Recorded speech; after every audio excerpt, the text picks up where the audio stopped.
How you been, brother? Good to see you. Hi, Jason. Hey, Chamath. You're healed from your spanking at poker last week? Oh, that was not fun. That was not fun. J. Cal on tilt.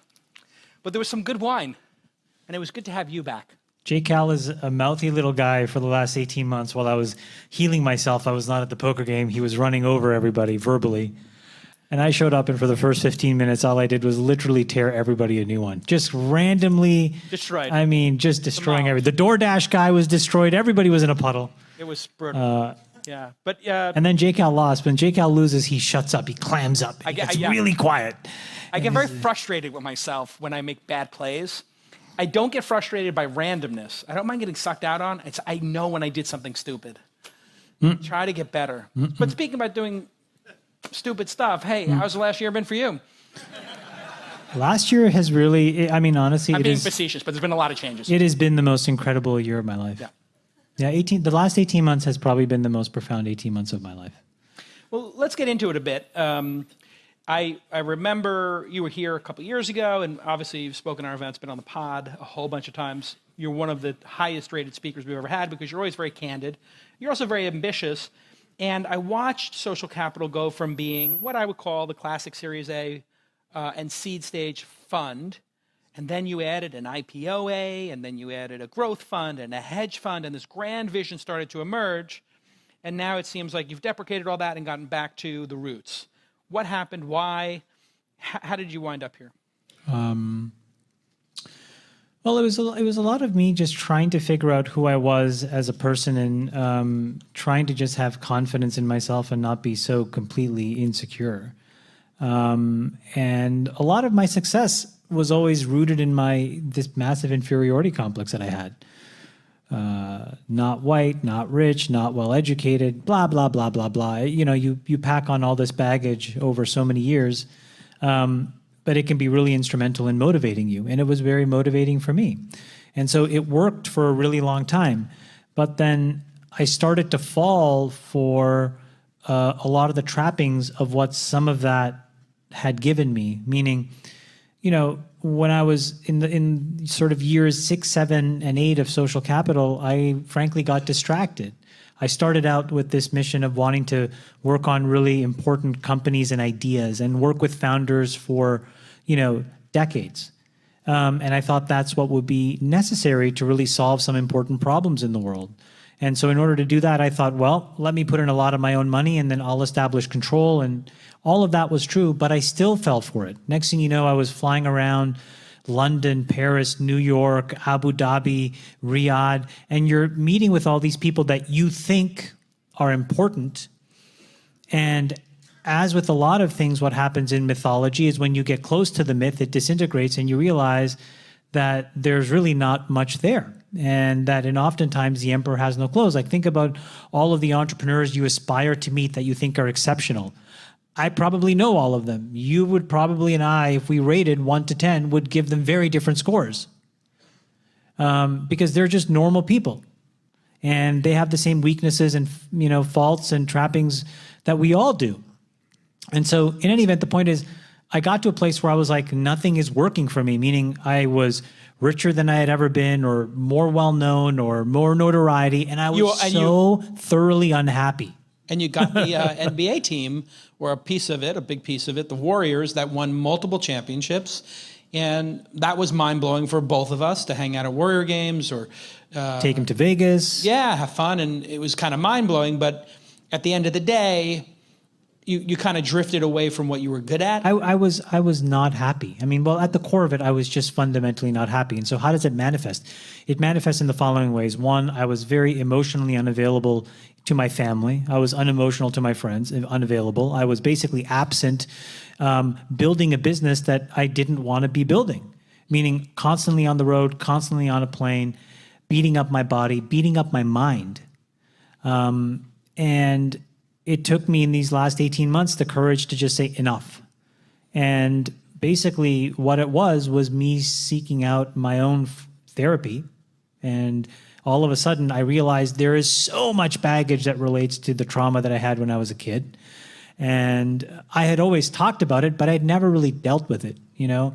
And there's something, and I would just put a very fine point on it, which is a lot of us deal with baggage and trauma as from our childhood. In my specific case, what it left was a deep gaping hole where I felt completely unworthy and not whole. Boom, that's the end. There's a lot of stuff that comes up to it, but that's the takeaway. That's the punchline. Immigrant family, alcoholic father, abusive psychologically and physically. And all of us have versions of all of this trauma. The point is that I felt zero sense of worth. And so I chased everybody else's definition of what worthy and successful should mean. And I did a good fucking job about it too. Yeah, you were faking it pretty good there for a while. Yeah, I mean, like, you know, I could dunk with the best of them. I mean, truly. But it was not making me happy. And it took me into my early 40s to say, what is going to change this sort of lingering, burning sensation in my stomach? And so I just went off to fix these things. And so it caused a ton of dramatic change, both personally in my life and professionally in my life. And professionally, the most important thing is I said, I'm building somebody else's company.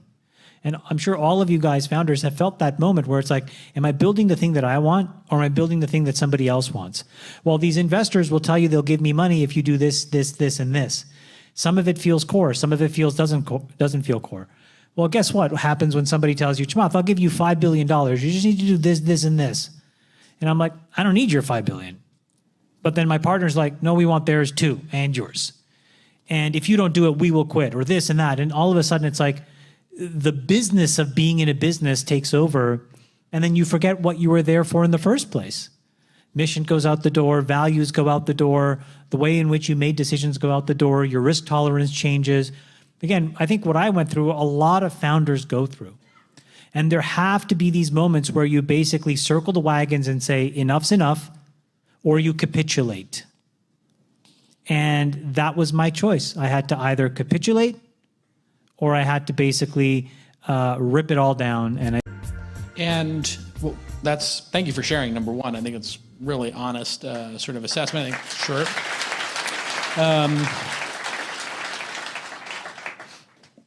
It's fascinating to me because we knew each other before you were at Facebook, before you had money, and you were at AOL. I was just sold my company there, and we were just two dorky kids trying to, and probably shared a lot of DNA. Both of us, you know, didn't have ideal childhoods. Both of us just trying to make it their way in the world.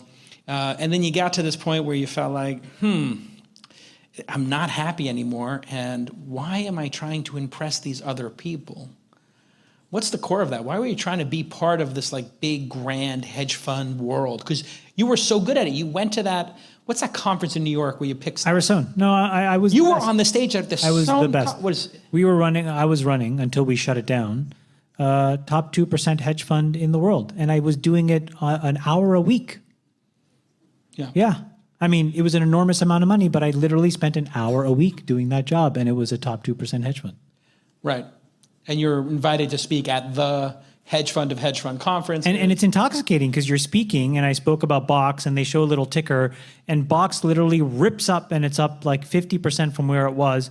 And you think, look at the positive impact I had on all these employees just by opening my mouth and blathering on. Yeah. It's a very intoxicating thing, but at the core of it is why? Because everybody wants to feel validated. And in the absence of being able to validate oneself from within, you will seek others to validate you. And what's dangerous about the world that we live in, which is entrepreneurship and technology, is that it is so in the bullseye of everybody else now. Everybody wants to be in it, around it, on top of it, under it, associated with it, funding it, being a part of it, employed by it, all of it is true. And so it's a very intoxicating, shiny object that people want to have around them. And so they will use whatever devices that they have to co-opt that.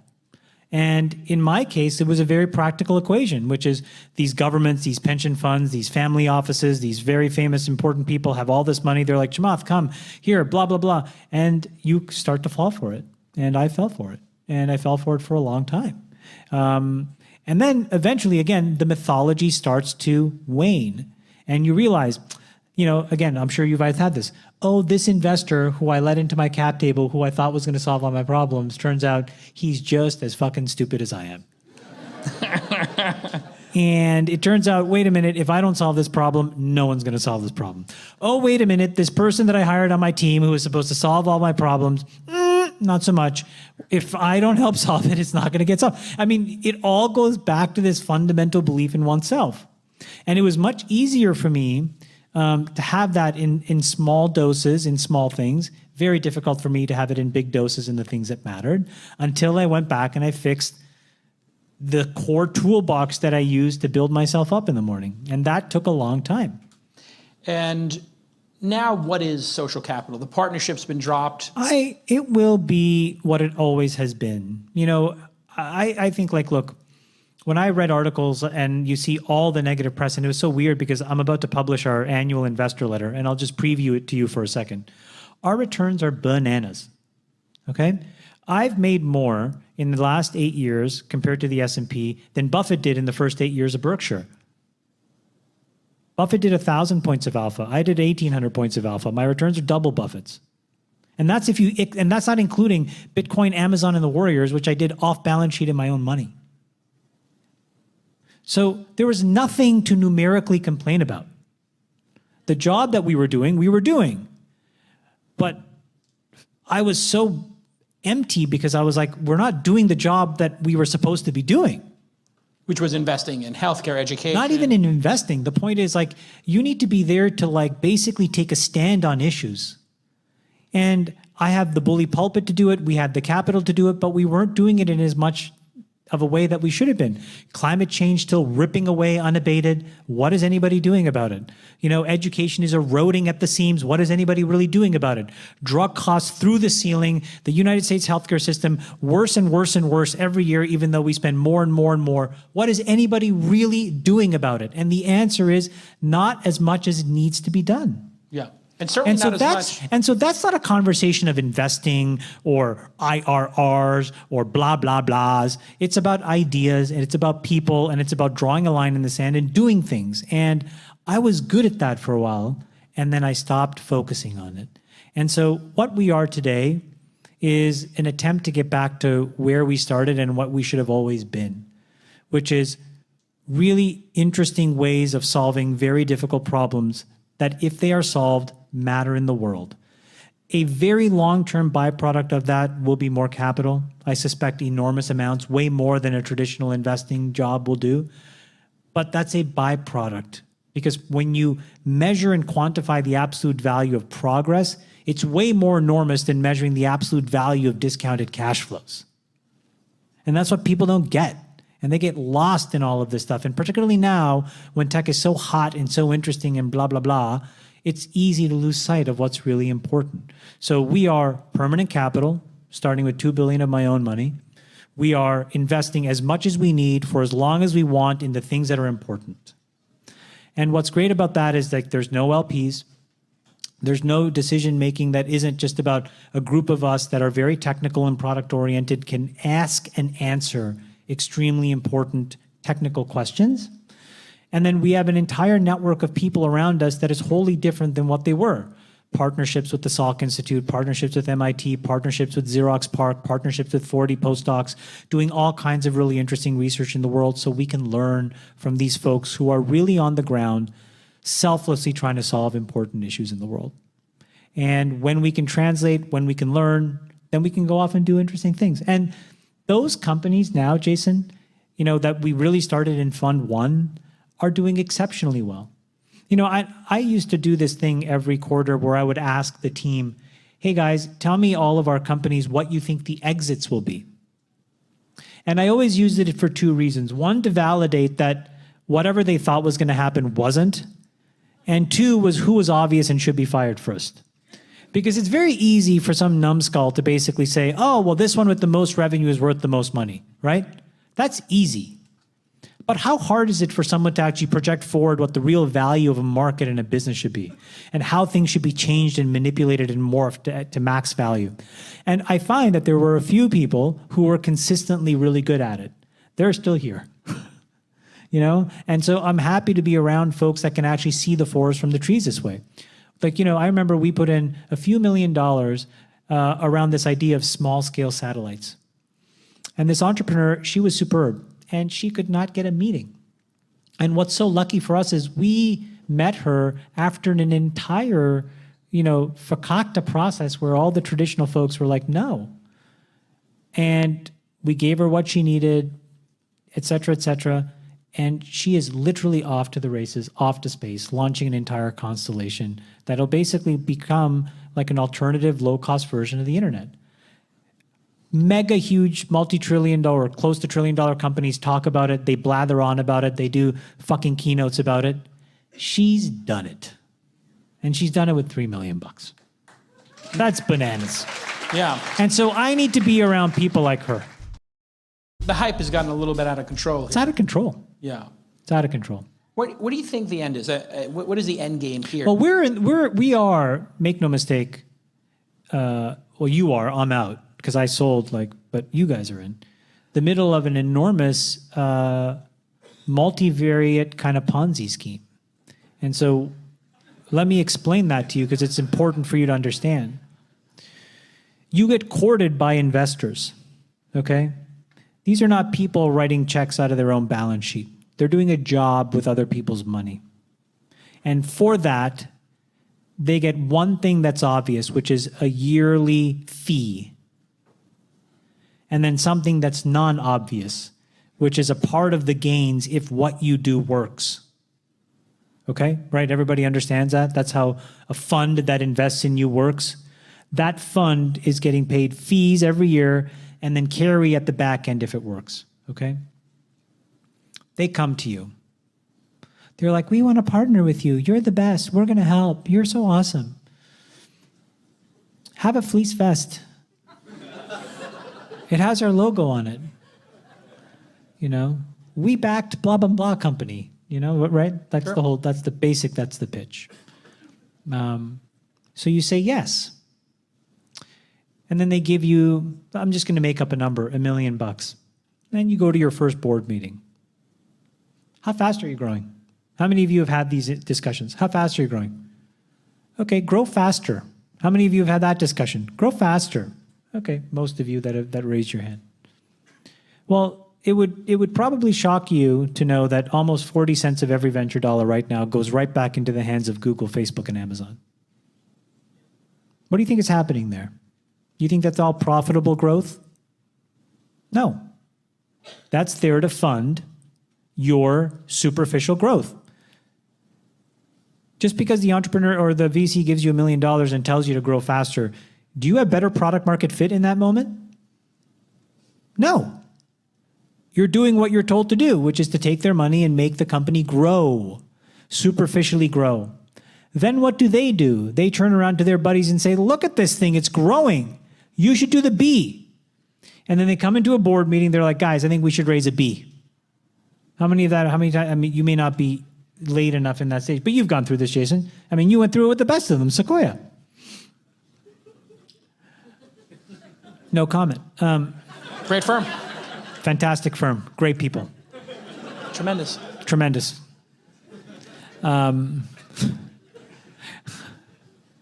Stay in your lane. Stay in my swim lane. Right in the lane. Stay in your lane.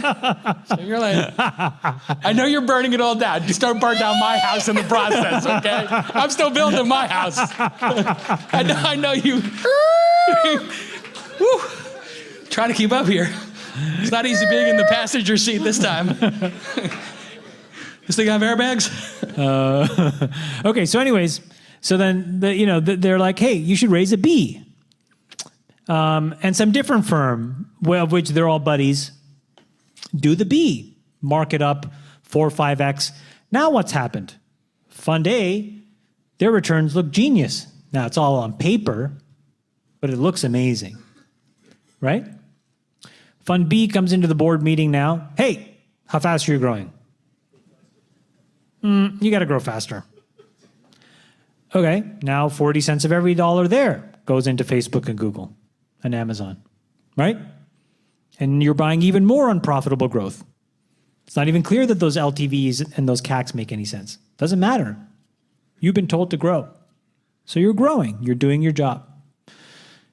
Did your product market fit actually change in that moment? Probably not. But you continue to pump money into those things. And then the Series B investor says, we should raise a Series C. We're running out of money. Well, of course you are, because 40 cents of every dollar just went back into the hands of Facebook, Google, and Amazon. They introduce it to another buddy. That buddy is like, yeah, this looks great. Boom, fire the money in. Now, A has an even better markup. B has a markup. C has a basis and is like, hey, how fast are you growing? Maybe you should grow faster. Okay?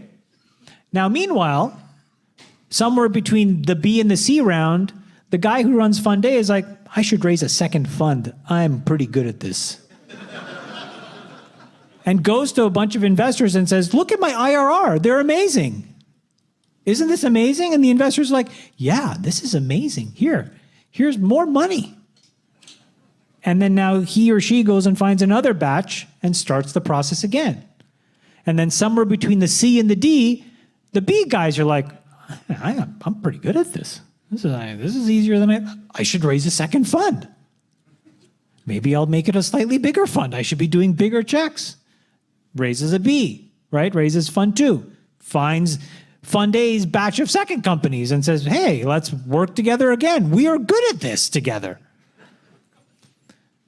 On and on down the line. This is what's happening now. So when you wake up every day and you read a newsletter and you notice that umpteen companies are getting funded for every single idea, and then that the quantum of dollars are going up, and that all of a sudden you're reading about investors you've never, ever heard of. That is what something like this looks like played out in real life. So you have the cream of the crop who will still do a good job, but who now have to raise larger and larger funds. They own less and less of the companies. The returns are not as good. And then you have everybody else who's chasing, and playing this sort of hot potato game, hoping to raise a fund. And then a second fund, and then a third fund. And then the biggest thing happens, which is that whole industry that services you guys, theoretically services you guys, are no longer about your success, because your success is about their carry, and they couldn't give a fuck. They care about fees, right? And it's not very difficult to get out a Google spreadsheet and figure out at how many dollars, right, does 2% of those dollars divided by the 5 or 6 partners at that firm are greater than their share of profits for you at some number of exits. And then you wonder why they're more concerned about how much money you're spending on Facebook, Google, and Amazon. So if somebody builds up 5 or 6 of these $500 million funds, they get to 2, 3, 4 billion. Much less, Jason. Yeah. I mean, if you even have 500 million under management and you're collecting 2% a year, it's $10 million. You know, it's let's just say there's 4 or 5 partners. You're making $1 million a year over 10 years. Think of how much you've made. 10 million. And think of how much the fund has to be. I mean, you look stupid, but you are not stupid. But think of how much money the fund would have to be, you know, net of expenses, net of all of this stuff for you to pay it back. It's super complicated math. Yeah. And so my point is, the incentives in this industry are the most out of whack they've ever been. It's a bit of a charade. So my point is, I looked at our portfolio. We have some incredible businesses.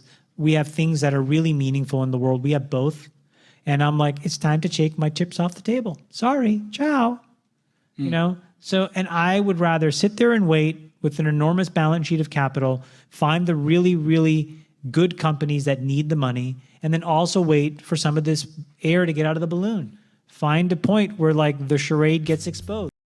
Feels like it's a little bit bubbly, but great companies are coming out of this. Some of them are the ones you've invested in, Slack, Intercom. That's what I'm saying. I think we are very fortunate to be in a bunch of companies that are going to be iconic legacy businesses.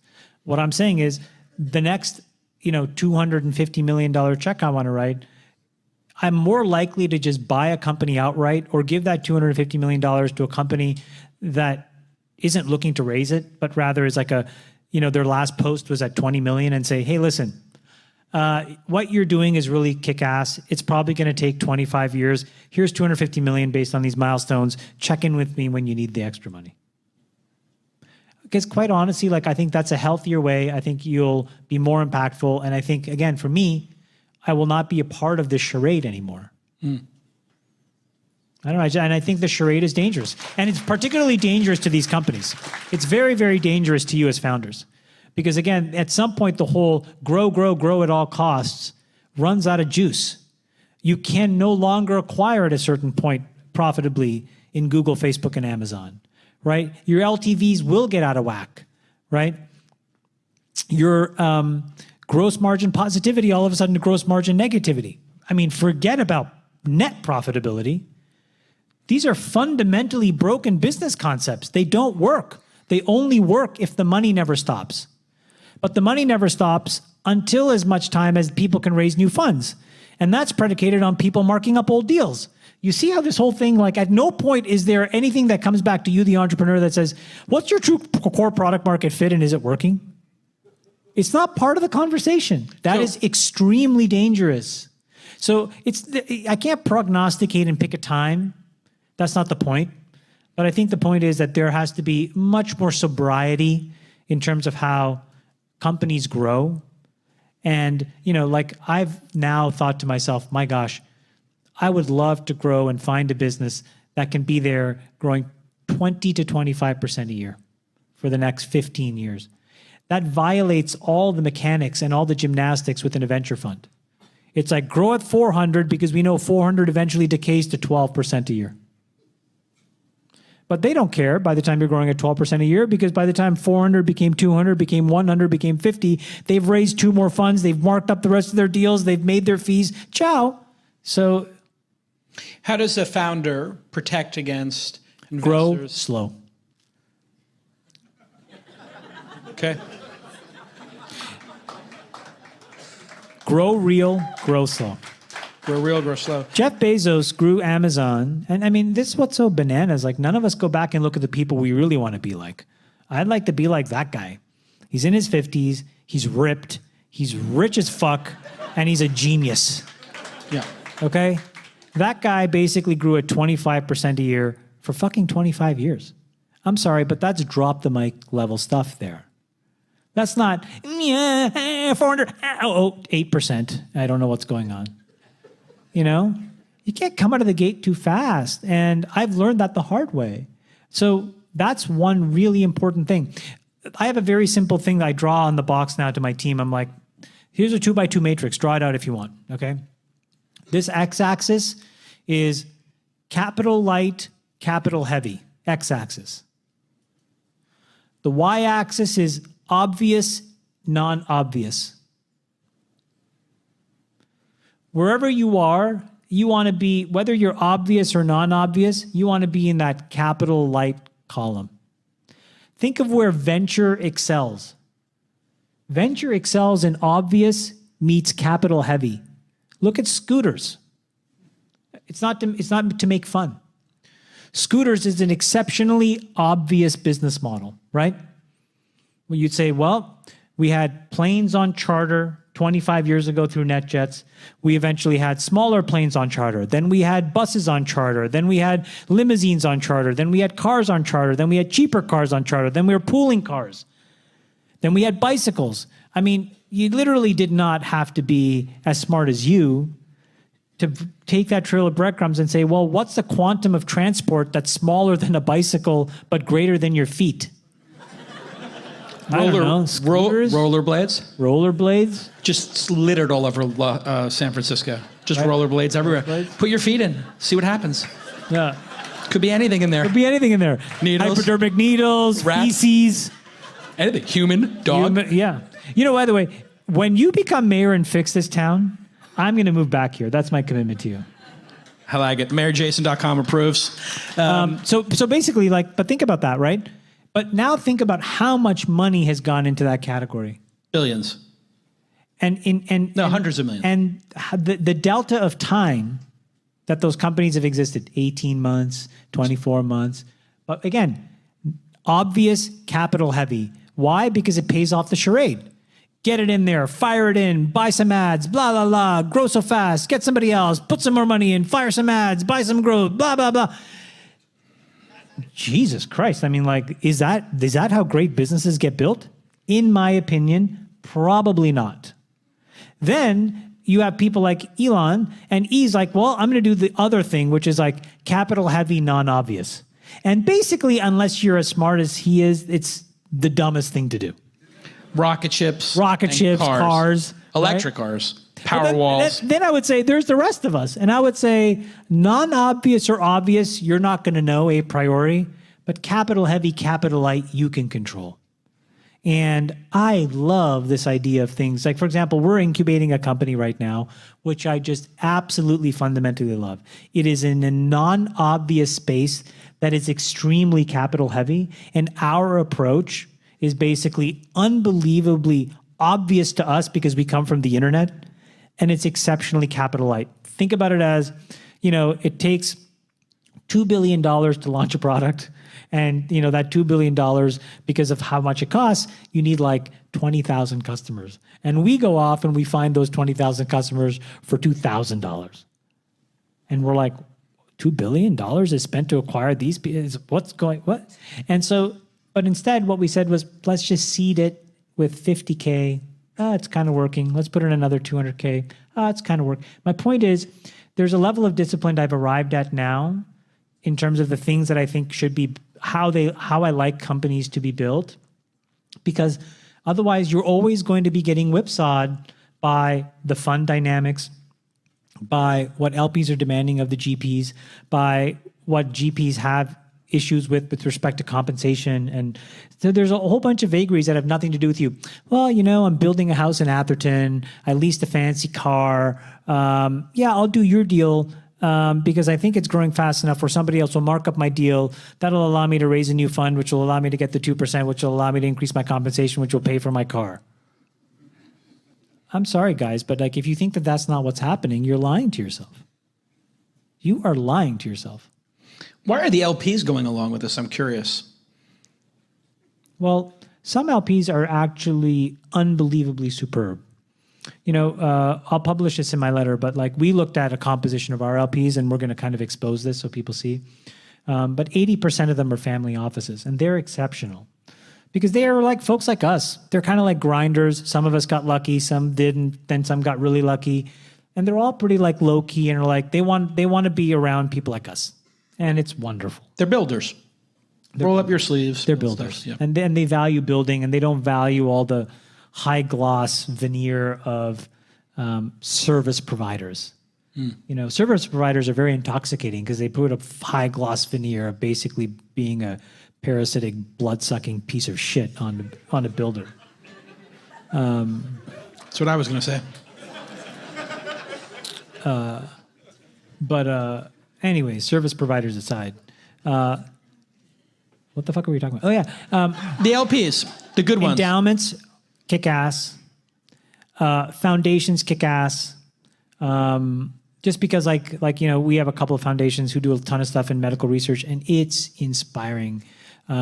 We actually also worked with a couple of organizations that allow the pensioners, because we knew we were going to make money. I've always known, and I'm like, I don't want to make money for other rich people, and I don't want to make money for like Harvard. Like, I want to make money for like pensioners who work in a nonprofit, because like they're like, yeah, I'm going to work at this hospital because I want to help people. And it's so anyway. So we have that, and then the thing that I made a mistake is, at one point in time, I let my partners choose a few of the LPs, and they had a very different set of incentives than I did, and we ended up admitting a bunch of fund of funds, and some were okay, but there were a few that were just horrible, rotten people. These are the people that have in the press anonymously trashed you?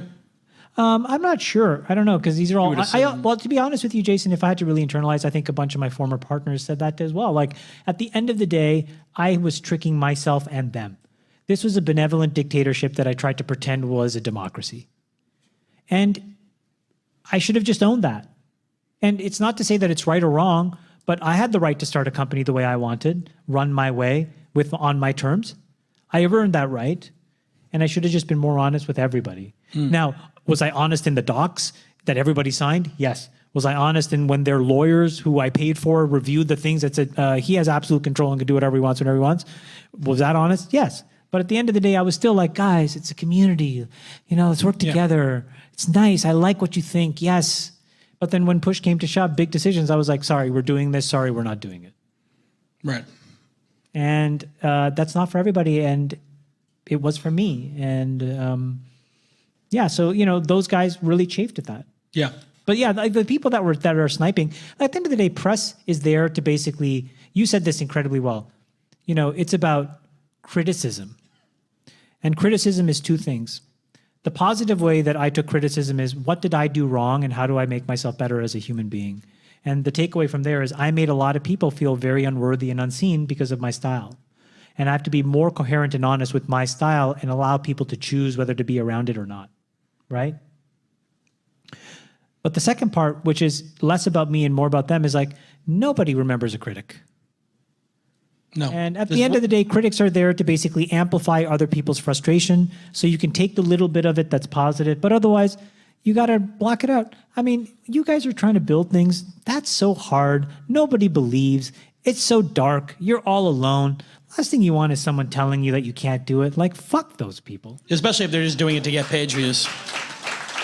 It's like bottom feeders. They're like anonymous, irrelevant losers on the sidelines. You're on the field doing things. Be proud. That's amazing. That's hard. That's hard. Good for you. Yeah. There's one critic in the history of critics who ever mattered. It was Roger Ebert. And the reason Roger Ebert was loved was because he was a fan of new directors, new projects, and he was just this tremendous supporter of the art of cinema. And the other thing that you said before, which is true, like criticism really matters when you're exposing, deep structural faults in a system, investigative journalists, etc. That kind of criticism is important. Yeah. But when you're talking about sniping, from the sidelines about how company A is screwed and company B is screwed, and oh my God, this person lost an executive and that person, and it's like nothing about nothing because you're sitting there in your dark little room, toiling away, bitterly trying to be one of us, and you're not. That's what you're doing. And those people don't matter. No, it's the people who make things that matter. On that, I'm going to just deal with the fallout of this conversation for a little while. Wait, what is the fallout of this conversation? This conversation was real. Well, no, it was very real. I think it is very awesome. No, it's great because up until this moment, people were more worried about Elon than you, and now people are more worried about you than Elon, so that makes it. I'm joking. It's so funny. Like, E and I will make it through. We are the nuclear cockroaches, he and I. Exactly. We will survive. You will survive, absolutely. Because you talk to him as well. He's like, everything's great. Both of us are like, everything's fantastic. Like, cars are going up and to the right, and people are on social media saying how much they love the car. What else is there? It's crazy. It's like, the product is loved. It's the greatest car ever made, and people can't get enough of them. No, we're both like, literally, like, it's like, why does everybody think things are so... And it's like, again, people want to validate page view clickbait, but it doesn't map to like what's really happening. No, the reality is far different. All right, on that note, let's hear it for Chamath Palihapitiya. Good luck, all you guys. Yeah.